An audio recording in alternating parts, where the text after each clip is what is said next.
Action. எல்லாருக்கும் வணக்கம். நம்ம இப்போ எங்கே இருக்கோம்னு பார்த்தீங்கன்னா வடபழனியில் இருக்கக்கூடிய முருகன் கோயிலில் இருக்கோம். இப்போ ஒரு பிரம்மாண்டமான நவராத்திரியை ஒட்டி கொலு வச்சுருக்காங்க. கண்டிப்பாக எல்லாரும் போய் அதை பார்க்கணுன்னு நான் ரொம்ப விருப்பப்படுறேன். ரொம்ப அருமையாக அமைச்சிருக்காங்க. சக்தியோட பலவிதமான வடிவங்களை நமக்கு அங்கே காமிச்சிருக்காங்க. அது மட்டும் இல்லை, ஒவ்வொரு சக்தியோட வடிவத்துக்கு உண்டான விளக்கங்களையும் கொடுத்துருக்காங்க. ரொம்ப ஒரு இன்ஃபர்மேஷன் கொடுக்கக்கூடிய ஒரு இடமா இருக்குது அந்த இடம். கண்டிப்பாக எல்லாரும் மறக்காமல் வடபழனி முருகன் கோயிலில் இருக்கக்கூடிய இந்த கொலுவை போய் அவசியம் தரிசனம் பண்ணோம் அப்படின்னு சொல்லி எல்லாரையும் வேண்டி கேட்டுக்கொள்கிறேன். அது மட்டும் இல்லை, விதவிதமான அமைப்புகள், அதாவது அவதாரமாகட்டும், அதாவது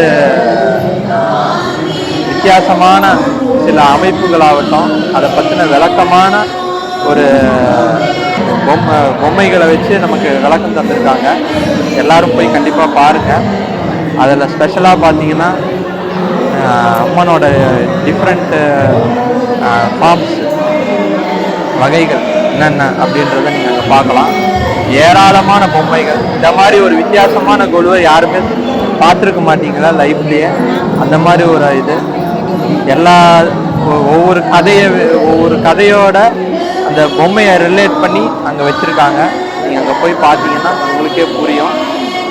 அதில் ஸ்பெஷாலிட்டி என்னன்னு பார்த்தீங்கன்னா, நவராத்திரியோட ஸ்பெஷாலிட்டி ஃபுல்லாக பார்த்தீங்கன்னா துர்கா, லக்ஷ்மி, சரஸ்வதி. முதல் 3 நாள், 9 நாளில் முதல் 3 நாள் துர்கையாகவும், அடுத்த 3 நாள் மகாலட்சுமி அம்சமாகவும், அடுத்த கடைசி 3 நாள் சரஸ்வதியோட அம்சமாகவும் கொண்டாடுறாங்க.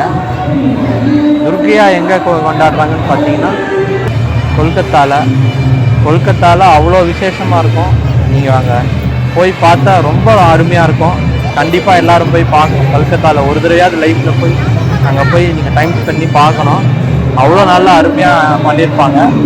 அதே மாதிரி 3 நாள் மகாலட்சுமியாக மும்பையில் போனீங்கன்னா மகாலட்சுமியாக அங்கே அவ்வளோ அலங்காரம் பண்ணி அவ்வளோ அருமையாக அங்கே கொண்டாடுறாங்க மக்கள், வட இந்திய மக்கள்.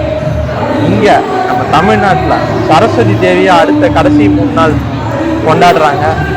ஆயுத பூஜை, சரஸ்வதி பூஜை, அதுக்கப்புறம் விஜயதசமி அப்படின்னு சொல்லி நம்ம தமிழ் மக்கள் கொண்டாடுறது இங்கே நம்ம ஊரில் பண்ணுறோம். ஸோ அதனால் எல்லாரும் தவறாமல் இந்த கொலுவை போய் பாருங்கள். நான் வச்சிருக்கிற பொம்மைகள் எல்லாம் வெறும் பொம்மையாக இல்லாத அதுக்கு அப்படியே உயிர் கொடுத்துருக்காங்க. எல்லாரும் அதை போய் பார்த்து சந்தோஷமாக போய் பாருங்கள். கடவுளோட அனுகிரகத்தை கிடைக்கணும்னு வேண்டிக்கிறேன்.